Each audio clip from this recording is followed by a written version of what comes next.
嗨，大家好，我是躺平树，今天是2025年1月11号。这一期咱们聊一聊日本的成人电影，聊聊日本的 AV。为什么聊这个话题呢？因为今天我看见我老乡刘春自己经常调侃自己混得不了照的应该是北京一个门房大爷，但是这是调侃，一个经常在遛弯的时候想到这个人生感悟的这么一个马上要退休的老汉老光棍。你比如说他经常发的微博就是遛弯的时候想，大部分人的人生轨迹都是前半段低开高走，后半段高开低走，那就是还是从起点到起点前半段是低开高走，后半段是高走高开低走，那整个都是一个回到原点。又比如说他发了个微博叫遛弯的时候想，2024年好像没怎么去过电影院，印象中去看过沙丘2，是不是2024年放的？诸如此类的还很多，都是遛弯的时候在想。今天苍井空老师发了个微博叫什么第一次看到这么大的鱼翅，说我的头发颜色变了，好看了吗？这个刘春他是苍井空老师的铁杆粉丝，他就转发了苍井空的这个微博。刘春说多少年后当门房刘，他经常自称是门房刘，他是看门房的大爷。当门房刘面对养老院的夕照的时候，他不禁会想起第一次见苍老师的那个傍晚。自从苍井空被网友称为苍老师的时候，司马南很多网友也给他加了个老师的称号，叫司马南老师或者叫加头老师。正好今天这个微博上还有一个消息热搜，叫听说日本成人片女星横宫七海自杀了，才21岁，是不是太脆弱了？这个横宫七海2002年生，说家庭不和，高中就打工养妹妹，19岁因生活所迫进入成人行业，凭萝莉风走红。他在作品里就有精神崩溃迹象，曾对男主绝望追问。2023年12月离世后，经纪公司还在推遗作，简直毫无下限。他困于家庭与行业双重压力，无奈走上绝路。在日本成人行业收入诱人，许多女孩入行或遭坑骗，或因生计。横宫七海的悲剧恐怕在日本还不少。这个有人转发，正好他和刘春转发苍井空老师的微博就这么相呼应上了。所以咱们今天聊一聊日本的成人行业。实际上聊日本的这个，实际上是在聊日本消失的30年。聊日本的消失的30年，实际上是要聊当下，我们是不是会遇到跟日本一样的这么一个情况？这个日本消失的30年，我们提的非常多从上个世纪80、90年代，日本的股市泡沫破灭，房地产泡沫破灭，日本人经历了30年。日本这30年出生的年轻人，可以说他们的青少年时期都是在这种环境之下度过的。这日本的成人影视，实际上它在之前日本高速发展的时候就已经有了。上个世纪60年代、70年代，它已经有这样的行业，但是因为我没有看过，据说那个时候的成人影片都是以男性为主。但是日本 AV 产业它的高峰期、高速发展时期，正好跟消失的30年相吻合，也就是从上个世纪80年代开始，日本的 AV 产业一个高峰期。就像日本的动漫一样，日本的以前动漫、游戏，它前面都有发展的也不错，但是到了80年代，在其他的行业都不行的情况下，动漫、AV 这些产业还游戏异军突起，迎来了黄金时光，高速发展。这个时期在80年代初到90年代，日本的成人电影它就抛弃了过去刚开始那种粗制滥造，更加追求细腻，增加很多细节，还有增加这种真实感。这个恐怕很多人都看过。80年代以后的更多的生活场景，最主要的是演员都越来越专业化，制作水平也精良，所以这个时期有那么10几年是高速发展。到了90年代后期，这个基本上就稳定了。同时日本的社会观念也是逐渐的在转变，日本的群众越来越能接受这种，就在日本你从事什么 AV 产业一样也可以成为明星，一样的要上综艺节目，这也是个观念的转变。他在以前你拍叫什么香港叫3级片，或者叫什么那个是不入流的，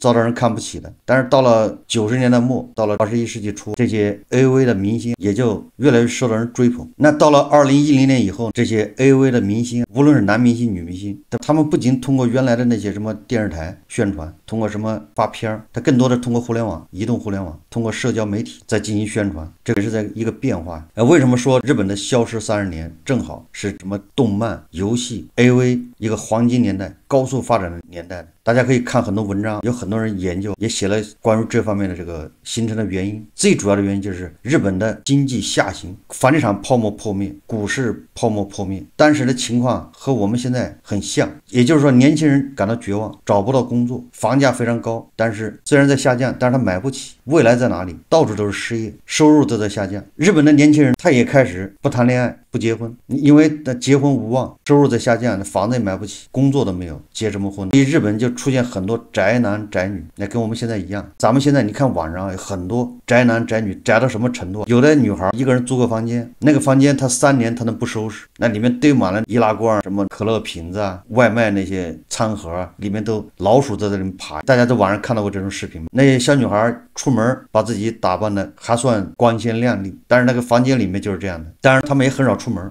当然这个恐怕是一种病态过了。是不是越来越多的年轻人宅在自己家里面，拒绝社交，更谈不上什么旅游？这样的人越来越多。那日本也是这样，80年代后期就出现这个苗头。正因为这些人宅在家里，他们那总得消遣时光。上个世纪80、90年代不像现在社交媒体这么发达，社交平台很发达，所以消遣的手段比较多。那个时候消遣主要是游戏，日本的游戏机，那还有动漫和这种成人电影，它的解决就需求，通过看这个 AV 就解决它了。他没有钱，他也没这个精力，他也不愿意出去社交，不愿意谈恋爱，但是他实际上精神层面有这个需求，那就通过看这些电影来解决。所以越来越多的宅男就待在家里面，通过幻想，通过看这些电影来解决需求，通过玩游戏，通过看动漫，最低限度的活着。当然了，你不说其他人不看，有工作的人他也看，但是你不能不承认这个是个主力军。所以消失了30年，日本这几个行业发展的反而是迎来高峰期，高速发展。那日本的那些女孩子在印象里面，以前所有的介绍日本的文章，那日本都是男的在外面上班很累很辛苦，下班一回家，太太把他鞋给换上，把他的包接走，一桌丰盛的晚餐已经做好了，等着下班的老公把手洗干净，就开始享受服务吃饭。那早上这个太太把他包拎上，把他的鞋帮他穿好系好，把他的领带西服一整，把他送出门。我记得我以前看的文章里面都是这种介绍，后来我再看到日本的文章，关于日本的文章，这介绍都是日本的男的下班之后不回家，找一个路边小酒馆开始借酒浇愁的大醉，再拎个包摇摇晃晃的回家了。家里的老婆家里的孩子嫌他身上臭。我不知道大家有没有这种感受，你是不是看关于日本的介绍的文章，他有这么一个过程，他老婆就嫌弃他袜子也臭，内裤也臭，衣服也臭。所以说日本的家庭妇女对老公衣服要单独洗。为什么这个出现变化？前面因为日本是高速发展，有一个男的在外面上班就够了，养家糊口，而且日子过得非常不错，很优越。那个时候日本的这个奢侈品那个时候开始高速发展，所以日本的女的连买菜都要买这个 LV 的包或者古奇的。日本的那些太太她也不上班，他们之间互相接孩子，就看谁背的包好。小孩幼儿园或者小学放学，他们都背个包，互相比一比谁的包更好。那是日本泡沫还没破灭的时候。等到80、90年代日本的泡沫开始破灭，就跟现在一样，日本的男的中年人嘛，叫生无可恋的中国人，中年人。那现在咱们中国就是这个现象，而日本在80、90年代这个40岁、50岁中年人就这么待遇，回家老婆也不管了，不像以前那样毕恭毕敬的，这个服务的很好，照顾的很体贴。到上个世纪80、90年代，日本的男的就已经是人嫌狗不爱，一旦失业那就更惨了。很多日本男的家都回不去，所以他们压力很大，下班之后就要在路边的小酒馆一顿狂喝。那日本很多小孩在这个环境下长大，比如说这个很多90后、00后，他们本来生活比较优越，有时候家庭变故，比如他爸爸突然失业，日本女的工作的比较少嘛，那他这个优越的生活就被打断了。就有很多日本女孩子被迫进入这个 AV 行业赚钱养家，生活所迫。跟任何行业一样，他这个 AV 行业也是头部赚钱还不少，收入还比较可观。那些新入行的人气不高的，实际上收入非常微薄，拍一个片子恐怕也只有几万块钱。有的经纪公司是给你底薪非常低的，最终你的收入根据你的片子的销售量或者发行量，你卖的越多你赚的越多。所以说有很多从业者其实收入非常低，并不高。你看消失了30年，观众基础增加了，需求增加了，大部分人都喜欢看这个，所以从业的人也越来越多，这个行业得到蓬勃发展。这让我们想起了我们上个世纪90年代末21世纪初，咱们东北是不是国企大下岗，影响比较大的就是很多国企破产，几十万职工，东北恐怕上百万的职工就下下岗了。这里面有个作品就是反映东北下岗职工的生活，叫《钢的琴》，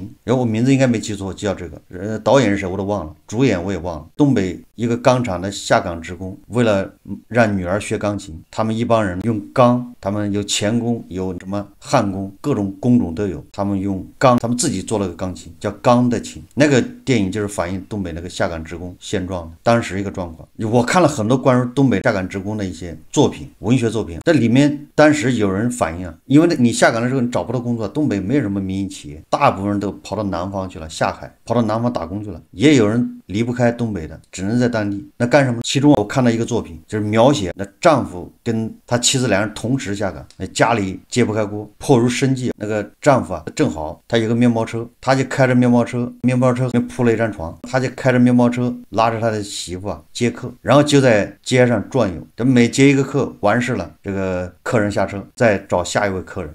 这样的作品还不少，实际上就是反映当时下岗之后东北职工的一些生活状况，非常惨。所以21世纪初火遍大江南北的 KTV 商 K 都有共同的特点，就是保安服务生都是东北的，里面陪唱的也是东北的居多。这是什么原因？上个世纪90年代东北大下岗，他们没地方去，没有办法谋生。这个我在以前说过，在国企待了10年，基本上人就是废人，下岗了找不到工作，所以他们只能干什么呢？干这2项，当保安，帮人看场子，大概就这意思吧。所以看场子的就是 KTV， 所以东北人居多。这些女孩子也是找不到工作，就进入这场所。看场子的人，他也是东北人，所以他就会介绍东北人来这儿工作。这玩意只要有人带头，后面就很多人追随。就像中国有很多地方，这个村庄搞诈骗的，那这个只要有一个人搞诈骗赚到钱，那亲戚带亲戚，朋友带朋友，那个村庄恐怕都是搞诈骗。有的村庄是假和尚，有一个人在外面搞假和尚赚钱了，最后这个村庄甚至周边村庄都是搞假和尚、假尼姑产业链，一个带一个。所以说你看，这就是东北98年大下岗以后，为什么东北的就是从业人员比较多呢？就这么带出来的，一直影响到现在。我们这么一对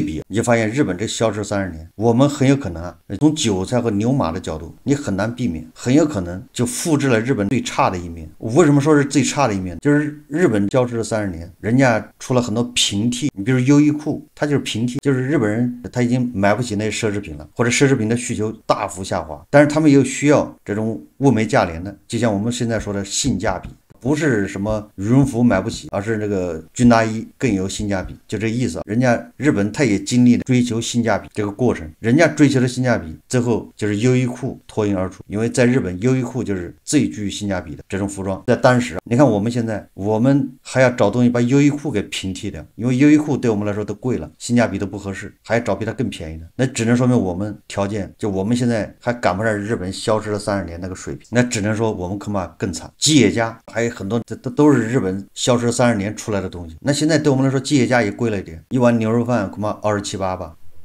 那我们现在大街上到处都10块钱或者9块钱，你随便吃，那就是日本当年的平替到我们这儿，我们要把它平替掉，那说明我们的生活水平恐怕比日本还要差。大家做好心理准备，钱会越来越难赚。宅男宅女，宅这个词恐怕就是日本传出来的，就是这消失了30年才培养了一代宅男宅女。我们现在就能理解了，他不得不宅，因为年轻人他找不到机会啊，他看不到努力的意义，他也很迷茫，看不到方向。有人统计，日本在这消失了30年里面，他消失了100万人，100万年轻人。这100万年轻人不是说他死了，而是变成了叫隐蔽青年。日本专门有个词叫隐蔽青年。什么叫隐蔽青年？不工作不社交，甚至有的人死后2个月才被人发现，不出门不上班，不和家人以外的任何人联系，就没有社交，宅在家中长达几年甚至10几年，他们活在社会中却找不到他们生活的痕迹。这样的人群被定义为隐蔽青年。这个隐蔽青年这个词是在上个世纪90年代在日本被广泛应用。这个隐蔽青年就是日本失去了30年的副产品、牺牲品。根据这个统计说，日本囤积了大概100万高度隐蔽青年，其中最高隐蔽记录为40年。也就是说，有整整100万日本人，年轻人，他们虽然活着，但又仿佛在社会生活中消失了。实际上，这种现象日本只是突出一点而已，因为日本赶上了消失了30年，所以它显得更突出。实际上，隐蔽青年这个群体在全球都有蔓延。你就比如我们现在中国又有多少隐蔽青年？实际上就是全职儿女、宅女。以英国为例，英国卫报统计说，英国25到34岁的毕业青年中，估计有最少超过10万隐蔽青年，他们拒绝绝工作，拒绝学习，也拒绝参加培训或来进修来改善生活。还有人统计，香港也有2万名15到20岁的隐蔽青年。这个隐蔽青年又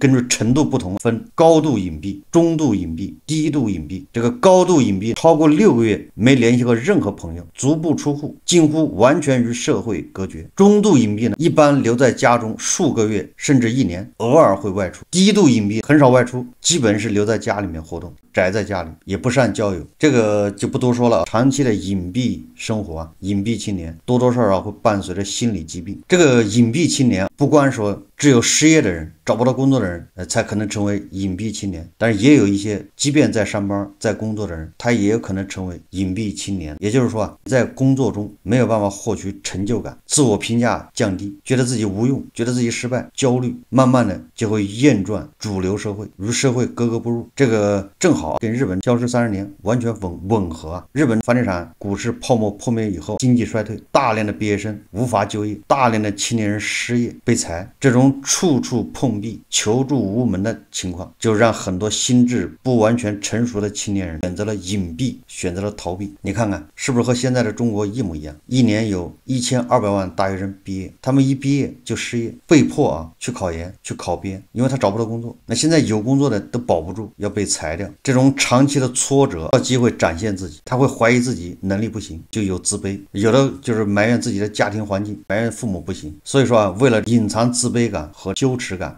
越来越多的人就会慢慢的选择封闭自己，不跟人打交道。因为你一出去跟人打交道，那就会形成一种攀比。尤其现在的社交媒体网络上面动不动年薪几百万个 W， 一个月几万个 W， 所以如果你工作都找不到，你在这种环境里面，你只能加剧自卑。所以很多人他就会选择逃避社交，把自己隐藏起来。所以很多人就一旦从社会退缩，回到家里，这叫一步错步步错，他越来越缩，最后把自己孤立起来。所以说咱们分析日本的消失的30年，正好对应咱们现在经济遇到困难，经济在下行周期啊，压力比较大，那我们就要避免重蹈日本的这覆辙，也就是我们个人牛马和韭菜。社会的事情咱们解决不了，环境的事情我们也解决不了，我们只能解决自己。我们怎么应对这么一个下行的环境，压力越来越大，怎么样去调整自己，避免变成叫隐蔽青年或者叫宅女，这个值得警醒。如果你选择错了，对吧？刚才说的，就你步步都要错。首先我们要调整心态，就不要受网上那些社交媒体影响，那种浮夸、那种虚假的繁华。这个社会没有那么多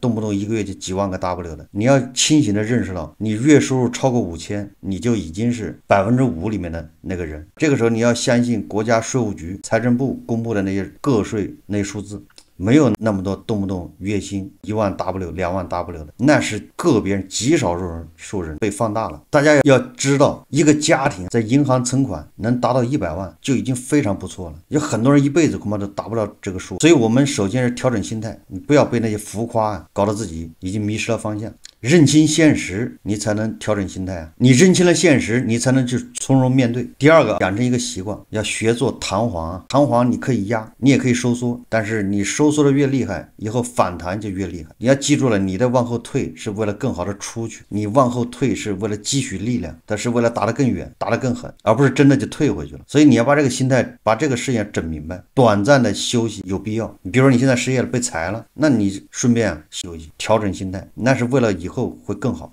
不是真的就躺平了。没有绝对的躺平，你也躺不平。所以要养成一个心态，什么心态？就是我接受暂时的挫折，我会后退，但是这一切都是为了打得更远，反击得更厉害。从心理上要战胜这些阻碍困难，就是要做好心理准备。比如说找不到工作的，比如说被裁员的，你从心理上不能认输。一旦你心理上认输了，你说我就这样了，那恐怕真的就是这样了。第三个就是不折腾，就不能乱中出错。有的人一被裁员，有的人一失业，有的人是找不到工作，毕业之后找不到工作，他越来越慌，一慌就乱，一乱就开始乱折腾了，也说不定你就被人骗到缅甸去了。有的人跑去投资的，就开个餐馆，干这个干那个，最后把身上仅有点现金全部折腾光了，本来还能应付，还能扛个年10年的，结果一下负债了，彻底爬不起来。所以越是环境困难，越要审时度势，越要冷静，因为一旦你摔倒了，你很难有第二次机会。第四个就是想尽一切办法提高自己，能够帮你穿越这个低谷的只有你自己的才华，这个才华也可能不能立即变现，但是它总有变现的那一天，叫是金子总会发光。第6个就是我们观念要更新，我们千万不要活在过去的眼光里面，过去的观念里面，要与时俱进。那过去的经验，过去的观念我们可以借鉴，但是一定不能盲从，对吧？新的形势、新的要求、新的机会、新的困难，你不能用老眼光去看，老眼光已经过时了。所以我们要把约束我们的枷锁，过去的那些条条框框，你都要扔掉。这个社会有很多条条框框约束你，教你怎么做。你想想，过去经济那么发展 ，GDP 10%几在增长，他们都没能取得什么一个成就，都没能很好的解决自己的问题。完了，现在经济这么差，他还教你怎么解决啊？经济那么好的时候，你自己都解决不了，你现在经济这么差，你凭什么说你那方法就管用？大家想一想。所以我觉得最重要的，提高认知，解放你的观念，这是你对吧？应对当下经济困难，这是第一步要做的，是解放思想。那别人不解放，那我自己解放。首先自己解放思想，这是第一步。有了解放思想，你才后面提高自己。好，这期节目我们就聊到这里，感谢大家收看。如果喜欢我的节目，欢迎订阅转发，也可以在下方留言评论，谢谢大家。